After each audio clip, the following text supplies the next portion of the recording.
Prepárate para descubrir cómo los gestos más simples pueden llevar el poder de los mayores milagros. A lo largo de la Biblia, no son solo reyes y profetas quienes moldean la historia, sino también mujeres silenciosas, siervos anónimos, viudas olvidadas e incluso animales que hablan. En este episodio de Virtude en Verso, te sumergirás en una narrativa sorprendente, donde los actos más pequeños se convierten en instrumentos de Dios para grandes transformaciones. Porque a veces la fe más poderosa es aquella que nace en el detalle más humilde. Miriam y el pandero. Éxodo 15, 20, 21. El mar se abrió como un suspiro divino y se cerró como un trueno de juicio. Detrás de ellos, Egipto era solo memoria y cadáveres flotando en la espuma. Delante, un desierto incierto. El pueblo se detuvo. El silencio era nuevo. El miedo disuelto. Entonces, una mujer, la hermana del libertador, dio un paso al frente. No era sacerdotisa ni jefa de tribu, pero llevaba consigo un pandero. Y al alzar el instrumento, también elevó el alma de un pueblo recién nacido. No pidió permiso, simplemente tocó y bailó y cantó. El desierto, que debía ser preludio de sufrimiento, se transformó en escenario de celebración. Los pies, aún húmedos por la travesía, golpeaban el suelo como si sellaran un pacto con el Dios que abre mares. Las otras mujeres la siguieron y así, en lugar de opresión, nació la alabanza. El sonido de aquel pandero era más que ritmo. Era profecía. Era un himno de fe para el camino que aún vendría. Miriam no luchó con espadas, no levantó estandartes, pero su danza fue una declaración de guerra contra el olvido. Cada golpe del pandero era un recuerdo de lo imposible hecho realidad. El milagro ya había ocurrido, pero ella sabía que el corazón humano tiende a olvidar. El desierto cobra caro por las memorias, así que grabó en el polvo del suelo y en los oídos del pueblo una melodía de esperanza. ¿Cuántos hoy están paralizados al borde de su propio mar, esperando una liberación sin saber que el pandero ya está en sus manos? Miriam nos enseña que hay poder en celebrar incluso antes de entender el camino, que hay milagros escondidos en la gratitud, que a veces el mayor acto de fe no es cruzar el mar, sino bailar del otro lado. Y al hacerlo, transformó un momento en una memoria eterna, porque hay victorias que solo se vuelven reales cuando se celebran. La burra de Balaam le habla. Números 22, 21, 33. Montó temprano y partió con los ojos vendados por la avaricia, pero el camino por delante estaba cerrado por algo que no podía ver. Balaam era profeta, pero quien veía era la burra. Los pasos del animal temblaban ante la espada de un ángel, pero el hombre, ciego en su propio deseo, solo veía obstáculo donde había salvación. 3 veces la burra se desvió, 3 veces la golpeó, hasta que la boca del irracional se abrió para hablar con sabiduría. ¿Qué te he hecho que me has azotado estas 3 veces? Números 22, 28. Un silencio extraño descendió sobre el camino. El profeta ahora escuchaba lo que no esperaba oír, la voz de un animal, la censura de la creación, y en ese instante los ojos de Balaam se abrieron. Allí estaba el ángel, con espada, con juicio, con misericordia también, porque antes de matarlo, Dios usó lo improbable para salvarlo. Lo que Balaam aprendió en ese camino, quizás nunca lo olvidó. Dios no necesita de grandes hombres para hablar, ni de altares dorados para manifestarse. Si es necesario, usará hasta la boca de una burra para hacer que el hombre regrese. ¿Cuántas veces no somos nosotros hoy quienes avanzamos sin percibir las señales en el camino? Llamamos retraso a lo que es protección. Llamamos obstáculo al ángel que detiene el abismo. He aquí, yo he salido para resistirte, porque tu camino es perverso delante de mí. Números 22, 32. El mayor milagro allí no fue que el animal hablara, sino que el hombre escuchara, porque hay oídos tan cerrados que solo se abren ante lo absurdo, y aún así Dios habla como puede, habla porque ama. Y si hasta una burra puede ser instrumento divino, tal vez nosotros deberíamos escuchar más, juzgar menos y abrir los ojos antes de pedir más señales. La vara de Aarón florece. Números 17, 1. 10. El pueblo murmuraba. Decían que cualquiera podía ser sacerdote, que el liderazgo no tenía que venir de lo alto, sino del clamor de las masas. Fue entonces cuando Dios propuso un silencio definitivo. 12 varas secas, una para cada tribu, nombres inscritos, ninguna vida en ellas, solo madera muerta. Aarón también entregó la suya. Durante la noche, todas fueron dejadas delante de la presencia de Dios en el tabernáculo del testimonio. Y allí, donde solo habita la gloria, el Eterno hizo lo imposible. Y aconteció que al día siguiente, Moisés entró en el tabernáculo del testimonio. Y he aquí que la vara de Aarón había reverdecido, echado flores y arrojado renueces. Números 17:8. Una rama seca, sin raíz, sin tierra, floreció. La vida brotó de lo que ya era considerado inútil. Un milagro silencioso, sin truenos, sin fuego, pero definitivo. No fue una señal para convencer a Dios. Fue Dios demostrando al pueblo a quien ya había escogido. Y ese milagro no gritó, solo floreció. En tiempos de disputas, egos inflamados y voces compitiendo por autoridad, Dios muestra que su elección no necesita ser defendida, solo reconocida. Y Jehová dijo a Moisés: vuelve la vara de Aarón delante del testimonio, para que se guarde por señal a los hijos rebeldes. Números 17:10. Porque cuando el cielo autentica a alguien, hasta lo que está muerto fructifica. La vara floreció para mostrar que el ministerio de Aarón era más que posición, era propósito. Era el perfume de Dios saliendo de un pedazo de madera. Y hasta hoy hay llamados que solo florecen en la presencia, no porque sean los más fuertes, los más elocuentes o los más votados, sino porque fueron los escogidos. Y ante eso, toda rebelión se calla. Rahab esconde a los espías en Jericó. Josué 2:1-21. En el muro de una ciudad pagana, donde el pecado era rutina y el juicio se acercaba como tormenta, una mujer guardaba en sí un secreto que ni ella misma entendía: fe. Rahab, conocida por su oficio y no por su virtud, vio a 2 hombres entrar en su casa y, sin saberlo, recibió el destino de la ciudad en sus manos. Eran espías de Israel, y ella los escondió entre las cañas de lino sobre el techo. Cuando el rey la interrogó, mintió. Cuando el miedo apretó, arriesgó. Y cuando todos miraban hacia la destrucción que se acercaba, ella vio salvación. Sé que Jehová os ha dado esta tierra. Josué 2:9. Rahab no conocía la ley, nunca había estado en el desierto, pero conocía el poder de un Dios que abre mares y derriba reyes, y eso fue suficiente para que hiciera un pacto con los cielos. A cambio de su valentía, pidió solo vida para ella, para los suyos, para su casa. Y con un hilo escarlata en la ventana, símbolo de sangre, protección y esperanza, selló el acuerdo. He aquí, cuando nosotros entremos en la tierra, tú atarás este cordón de hilo de grana a la ventana. Josué 2:18. El milagro no estaba solo en su supervivencia, sino en lo que vendría después. Rahab, la prostituta de Jericó, fue injertada en la genealogía de reyes.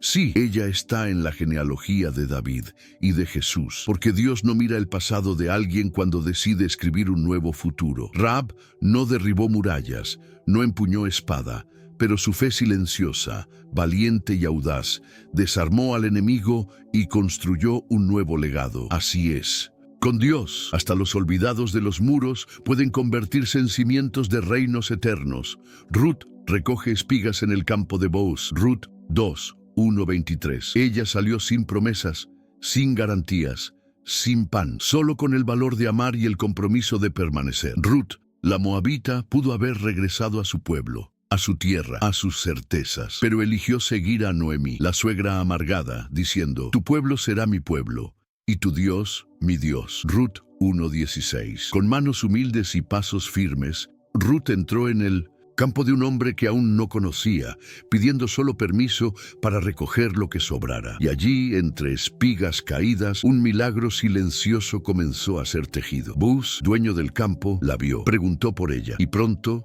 sin saberlo, su corazón comenzó a cosechar lo que Dios ya había sembrado. Gracia sobre gracia. Ella no estaba allí por casualidad, y aconteció que aquella parte del campo era de Booz. Ruth 2:3. Sucedió como si fuera coincidencia, pero era providencia. Ruth no tuvo visiones, no escuchó voz del cielo, no vio ángel, pero vio favor. El Dios de Israel, que cuida de los grandes reyes y de los profetas, también extiende su mano a una extranjera en el campo. Booz ordenó que nadie la molestara y que dejaran caer espigas para que ella recogiera.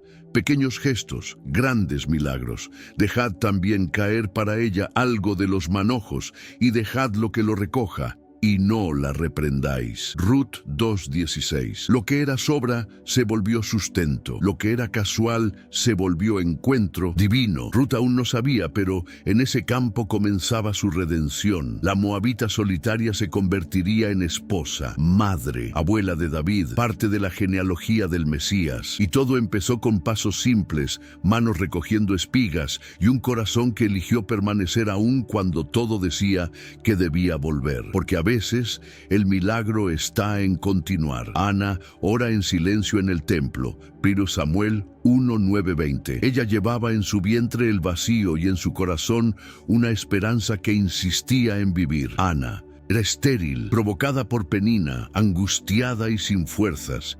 Pero un día se levantó después de comer y fue al templo. No gritó, no hizo discurso, solo movió los labios, mientras su corazón derramaba el dolor delante de Dios. Hablaba en su corazón, y solamente se movían sus labios, y su voz no se oía. 1 Samuel 1:13. Ni siquiera el sacerdote entendió. Elí pensó que estaba embriagada, pero Ana no necesitaba la aprobación de los hombres. Necesitaba que el cielo la escuchara, y el cielo escuchó. La mujer que entró afligida salió con una promesa, aún invisible pero viva, porque Dios ve lágrimas que nadie percibe y oye palabras que nunca son dichas. La respuesta no vino con truenos ni con visiones. Llegó meses después, en el llanto de un bebé llamado Samuel. Dios escuchó. Ana cumplió su promesa y entregó al niño al Señor. Un gesto que pudo parecer pérdida, pero era semilla. Samuel se convirtió en el profeta que ungió reyes. Pero todo empezó allí, con una mujer que no aceptó el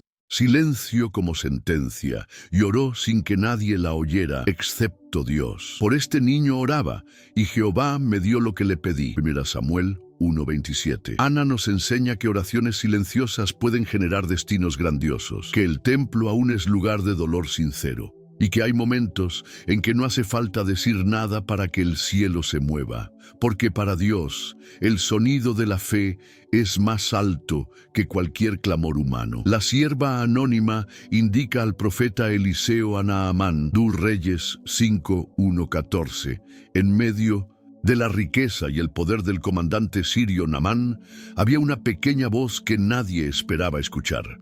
Una sierva israelita, prisionera, simple y anónima, susurró una esperanza. Si mi señor fuera al profeta que está en Samaria, él le sanaría de su lepra. 2 Reyes 5:3. Ella no tenía títulos, ni prestigio, ni riquezas. Solo tenía una fe humilde y la certeza de que Dios podía actuar a través de un hombre sencillo, Eliseo. En medio del orgullo y la desesperación, aquella niña fue el puente entre un leproso poderoso y la sanación que transformaría su vida. Dios, que muchas veces usa a los pequeños y a los invisibles para revelar su poder, mostró que los milagros pueden comenzar con un consejo silencioso, un gesto de valor. Naamán, comandante, general, hombre de prestigio, tuvo que inclinarse ante la simplicidad de una orden del profeta, sumergirse 7 veces en el río Jordán.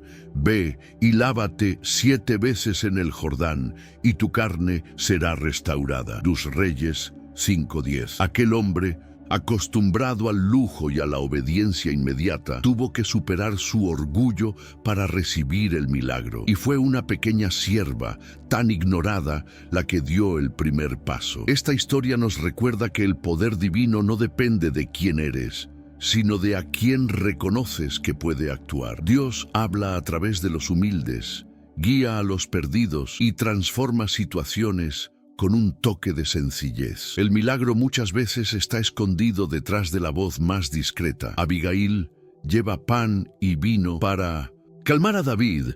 1 Samuel 25, 14, 35. En un tiempo marcado por conflictos y orgullo herido, una mujer de profunda sabiduría actuó con coraje y prudencia para evitar un desastre. Abigail, esposa de Nabal, supo que David herido por la ingratitud de su esposo, marchaba con su tropa para vengarse. Sin esperar órdenes, organizó provisiones, pan, vino, carne y leche, y partió apresuradamente al encuentro del futuro rey. Viéndola David, Abigail descendió de la cabalgadura y se postró en tierra delante de él. 1 Samuel 25:23.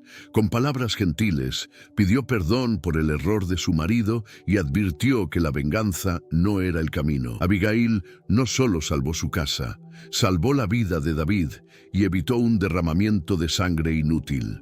Su actitud fue un testimonio del poder de la sabiduría y la mediación. Abigail no llevaba espada, pero su voz fuerte y pacificadora tuvo más poder que cualquier batalla. David, impresionado, reconoció: «Bendito sea Jehová, Dios de Israel, que te envió hoy a mí encuentro». 1 Samuel 25:32. Esta historia muestra que las grandes hazañas no siempre vienen de las armas, sino del valor de actuar bien en el momento justo. Abigail nos invita a reflexionar: ¿cuántas veces el silencio o el orgullo podrían generar guerras, y cuántas veces un gesto sabio podría traer paz? Pequeños actos, palabras dichas en el tiempo adecuado, pueden cambiar el curso de la historia. Un niño derriba una torre de molino sobre Abimelech. Jueces 9:50-57. En un escenario de guerra, intrigas, Abimelech, que buscaba dominar, se ve cercado y casi invencible. Pero la historia da un giro inesperado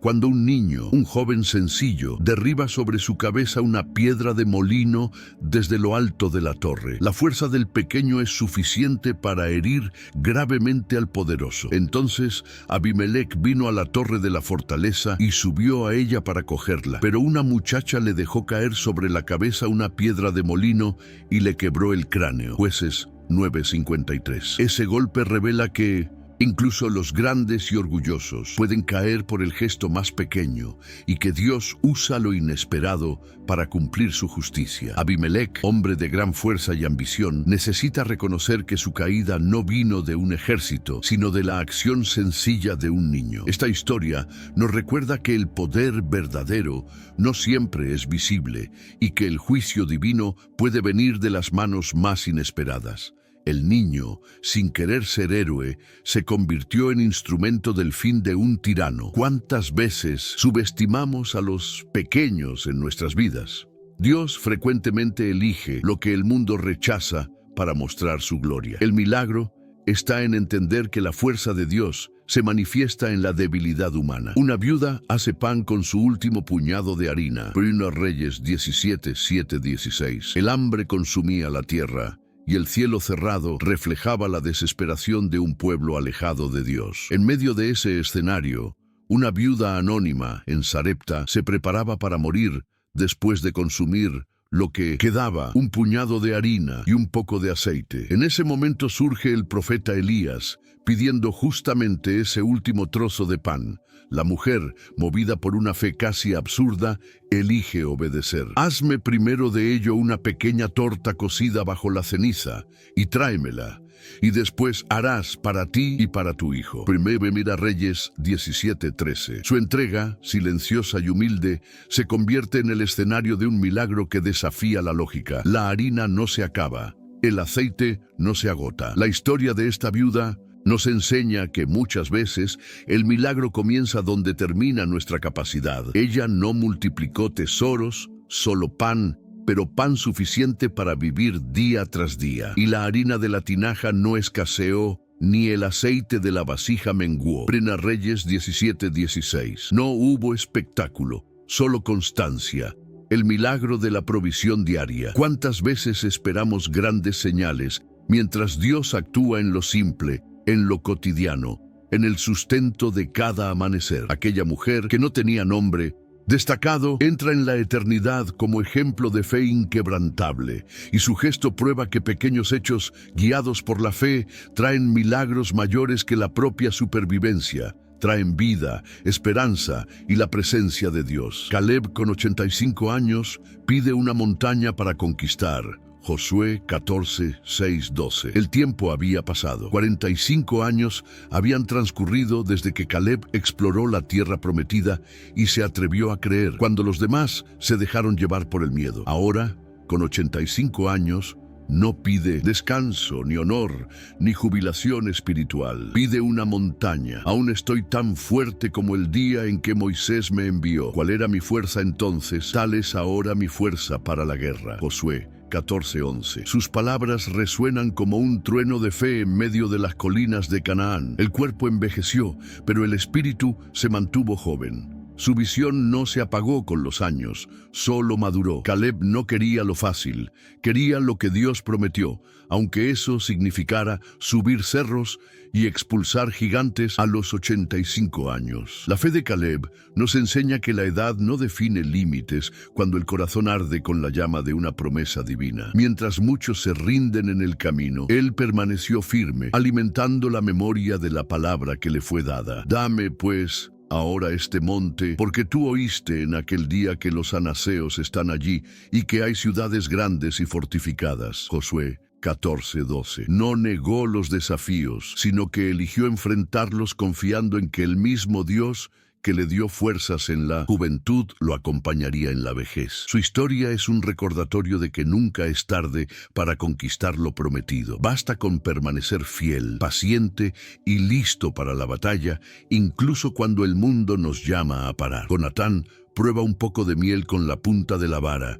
1 Samuel 14, 24, 29. El ejército estaba hambriento. Saúl, en un gesto imprudente, había maldecido a cualquiera que comiera antes de la victoria completa. El pueblo temblaba, cansado y desorientado, pero Jonatán, que no había oído el voto de su padre, vio la miel brillando entre los árboles y la tocó con la punta de su vara. Comió un poco y sus ojos se iluminaron. Y extendió Jonatán la punta de una vara que traía en su mano y la mojó en un panal de miel y llevó su mano a la boca y fueron aclarados sus ojos. 1 Samuel 14, 27. En esa pequeña acción hay un gran símbolo: la dulzura de la revelación, el brillo de la sabiduría, el alivio que viene cuando se actúa con discernimiento, incluso en medio de la imposición tonta de los hombres. El gesto de Jonatán nos recuerda que muchas veces la religiosidad y el legalismo pueden oscurecer la claridad de la fe viva. Mientras Saúl imponía ayunos que agotaban al pueblo, Jonatán encontraba fuerza y claridad al simplemente abrirse a lo que Dios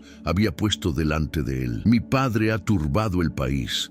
Ved ahora cómo han sido aclarados mis ojos por haber gustado un poco de esta miel. 1 Samuel 14, 29. A veces Dios ofrece su miel, su discernimiento, su palabra, su provisión, y muchos, por miedo o ceguera, la dejan pasar. Pero quienes tienen el valor de probar, aunque parezca simple o desobediente a la estructura humana, son renovados por dentro. La miel de Dios aclara los ojos del alma, incluso en tiempos de confusión. Eliseo hace flotar un hierro de hacha. 2 Reyes 6, 1, 7. La escena parece común. Un grupo de profetas trabaja para construir un nuevo espacio, cuando de repente un hacha prestada se escapa de la mano y se hunde en el río Jordán. El desespero se instala. Era solo una herramienta, pero para quien la había pedido prestada era algo demasiado valioso para perder. Eliseo, sensible a los detalles, no subestima la petición. Corta un trozo de madera y lo lanza sobre el agua, y el hierro se hizo flotar. 2 Reyes 6, 6. Un hierro, contra toda lógica, sube a la superficie. Un milagro sin multitudes, sin profecías apocalípticas, solo la restauración de algo simple pero significativo. Dios también se mueve en lo pequeño a los ojos humanos. Este milagro nos revela el corazón del Dios que se preocupa por pérdidas aparentemente banales. Para Eliseo no se trataba del hierro, sino de la angustia de quien lo había perdido. Para Dios no era solo un hacha, sino una señal de que hasta la petición más pequeña puede ser atendida con poder sobrenatural. Entonces dijo: tómalo. Y él extendió la mano y lo tomó. 2 Reyes 6, 7. ¿Cuántas veces perdemos algo? Paz, fuerza, propósito, y pensamos que es demasiado pequeño para pedir ayuda? Este episodio nos muestra que el cielo también se inclina para restaurar lo que se hundió sin hacer alarde. El milagro no es que el hierro flote, sino la certeza de que Dios sigue presente, incluso en los detalles que parecen insignificantes. Y ahora dime, ¿cuál de estos pequeños hechos habló más fuerte a tu corazón? ¿Cuál milagro simple y escondido te sorprendió más? La Biblia está llena de detalles que, cuando se ven con ojos de fe, revelan la grandeza de Dios en las menores acciones. Escribe aquí en los comentarios tu opinión. Leo todos con cariño. Y si este video te tocó de alguna manera, dale like, comparte con alguien que necesite escuchar este mensaje y suscríbete al canal Virtude en Verso. Activa la campanita, porque tenemos videos nuevos todos los días con historias que edifican, revelan y hacen pensar. Que Dios te bendiga poderosamente y hasta el próximo episodio.